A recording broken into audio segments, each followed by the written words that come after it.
Candle तुम्ही बघितली असेल, ही कॅन्डल कोणती आहे? ही ग्रीन कॅन्डल आहे. ह्या ग्रीन कॅन्डलला आपण काय बोलतो? या कॅन्डलला आपण बोलतो काय? ही बुलिश कॅन्डल आहे. काय कॅन्डल आहे ही? बुलिश कॅन्डल आहे. बुलिश कॅन्डल म्हणजे काय असतं? त्याच्यामध्ये बायर्स जास्त इंटरेस्टेड आहेत. आता ही कॅन्डलचा आपण समजायचा प्रयत्न करूया. डिटेल्समध्ये समजू ही कॅन्डल असते तरी काय. सिंपल समजा, ही कॅन्डलचा वरचा काय आणि हा खाचा आहे. हा जी खाली लेवल आहे ती म्हणजे लो असणार आहे. ही वरती लेवल आहे ती म्हणजे काय असणार आहे? हा मार्केटचा हाय असणार आहे. आता ही मार्केटची या 2 पॉईंट इम्पॉर्टंट आहेत. हे काय असतं? ही असते मार्केटची क्लोजिंग. जर ग्रीन कॅन्डल असेल तर क्लोजिंग वरती असते आणि ही असते ह्याची ओपनिंग. हे असते ओपनिंग. म्हणजे काय असतं? ग्रीन कॅन्डलची जी ओपनिंग असते ती खालून सुरुवात होते आणि क्लोजिंग असते ती वरती जाऊन क्लोजिंग होते, म्हणून आपण याला ग्रीन बोलतो. सेम रेड कॅन्डल मध्ये काय असतं मी तुम्हाला नेक्स्ट व्हिडिओमध्ये सांगतो, कारण या व्हिडिओमध्ये मोठं होईल. आता मी तुम्हाला ह्याच्यामध्ये काही लॉजिक सांगतो. जेव्हा पण अशी कॅन्डल बघते ना, त्या कॅन्डलला थोडंसं ऑब्झर्व करा.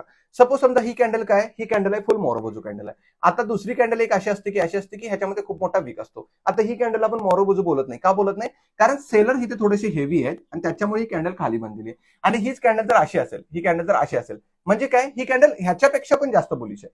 म्हणजे प्रत्येक कॅन्डल तुम्हाला काहीतरी कॅरेक्टर सांगायचा प्रयत्न करत असेल, ते आपल्याला समजायचं असतं. नेक्स्ट व्हिडिओमध्ये मी तुम्हाला सांगतो की सेलिंग कॅन्डल कशी असते आणि त्याला कसं बघायचं असतं. बरोबर.